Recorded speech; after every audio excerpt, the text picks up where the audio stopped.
In this episode, I'm going to be making no knead bread, garlic drop biscuits, and then homemade pizza dough as well. These are 3 super easy, really budget-friendly recipes that I make pretty frequently at home. So if you're new to my channel, hi, I'm Rebecca.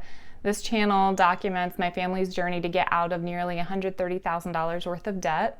So welcome.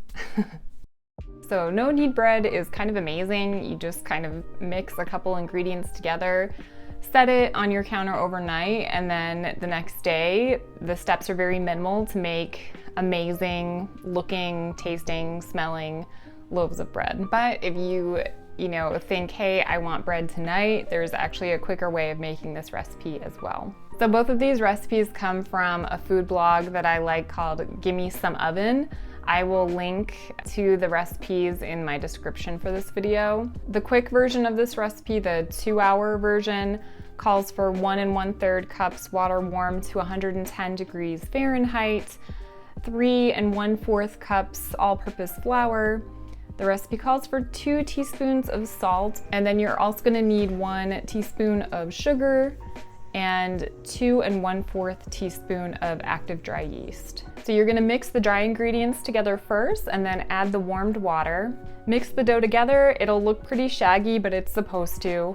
Then cover your bowl with plastic wrap and set a timer for an hour. At the end of the hour, dump the dough onto a floured surface and form it into a ball. Then transfer the dough ball onto a sheet of parchment paper, smooth side up. You want to preheat your oven to 450 degrees Fahrenheit. Even though this recipe is pretty cheap, you do need a Dutch oven to make it. So when you're heating the oven to 450, I would put the Dutch oven with the lid on inside the oven while the oven heats up. So once the ovens come up to temp, carefully remove the Dutch oven. Use oven mitts because it's going to be extremely hot.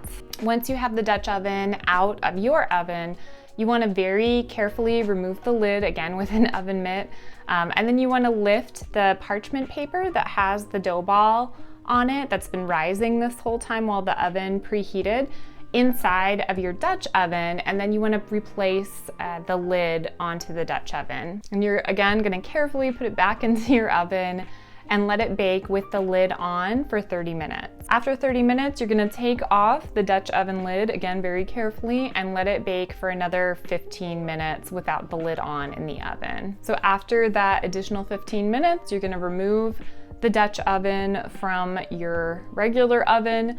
You're going to very carefully lift the parchment paper with the bread out of your Dutch oven so that it doesn't continue to bake. And then, ideally if you have like a wire rack, setting that bread onto a wire rack and letting it cool for about another 30 minutes before you cut it up. That's ideal. And that's it. It's really simple. So for the overnight version, you don't need to add sugar to the dough, and then the other measurements for the ingredients are slightly different as well. But again, I've linked the recipe to the description, so definitely take a look at that if you're gonna make the overnight version. I'm always really amazed at how this bread looks and how it tastes. I'm definitely not an expert baker, but I always feel like pretty proud of myself when I make this, just because it looks so nice and tastes really good too. So my favorite biscuit recipe is from a food blog called Finding Zest. And again, I will put a link to this recipe in the description as well. What I'm making is slightly modified because I like to add garlic powder, and then I also like to add half a cup of shredded cheddar cheese to my biscuits. So these come together in about 20 minutes. Literally, it's a very fast recipe. And again, I'm a very low skill level baker, and these always turn out really good. I think one of my favorite things about this recipe is you use melted butter instead of like ice cold butter that you dice up, which I feel like is kind of the normal way to add butter to biscuit recipes. But using melted butter is just so much easier. I really love that part of it. Okay, so you're gonna preheat your oven to 450 degrees Fahrenheit. You'll need 2 cups of all-purpose flour, 1 tablespoon of baking powder, and then 1 to 3 tablespoons of sugar, depending on how sweet you like your biscuits. I personally just like 1 tablespoon of sugar. Also, this recipe calls for 1/4 of a teaspoon of salt, half a cup of melted butter, so that's 1 stick of butter, and then 1 cup of whole milk. And then as I mentioned, I like to add a half teaspoon of garlic powder and then half a cup of shredded cheddar. So in one bowl, I like to mix all of the dry ingredients and then I add the shredded cheddar to that and I mix that as well. In another bowl, I usually mix the whole milk and the melted butter together once it's cooled. And then I mix the wet ingredients into the mixed dry ingredient. Mix those together. Again, the dough will look pretty shaggy. And then I use usually just like a tablespoon and put tablespoon size scoops onto a baking sheet lined with parchment paper. This recipe makes approximately 15 biscuits per the Finding Zest blog. So then put the tray in the oven, bake 10 to 12 minutes. Remove from the oven and let cool. So again, if you have a wire rack, that's kind of ideal, but if not, just lift the parchment paper and let the biscuits cool on the counter. And then the last recipe is for homemade pizza dough. So the pizza dough recipe that I use is from sugarspunrun.com. It's another food blog. The recipe is by Sam Merritt. And again, I will put a link down in the description to this recipe as well. So for the dough, we need between 2 and 2 1/3 cups of all-purpose flour, 2 1/4 teaspoons of instant active dry yeast, 1 1/2 teaspoons of sugar, 3/4 teaspoon of salt, 1/8 teaspoon of garlic powder, 2 tablespoons of olive oil, and 3/4 of a cup of water warmed to 110 degrees Fahrenheit. So you're gonna combine 1 cup of the flour with the other dry ingredients. Then you're gonna add the warmed water and the olive oil to those dry ingredients. After that, you'll gradually add another cup to a cup and 1/3 cups of all-purpose flour to your existing dough. And the dough will be sticky, but it should be manageable somewhat still. Then you're gonna grease a separate large bowl with olive oil. You're gonna lightly dust your hands with flour and then transfer your dough ball into the greased olive oil bowl. You want to kind of roll the dough ball around in there until it's coated with olive oil. Then you're going to cover the bowl with plastic wrap and let the dough rise for about 30 minutes in there. And while you're doing this, you're going to preheat your oven to 425 degrees Fahrenheit.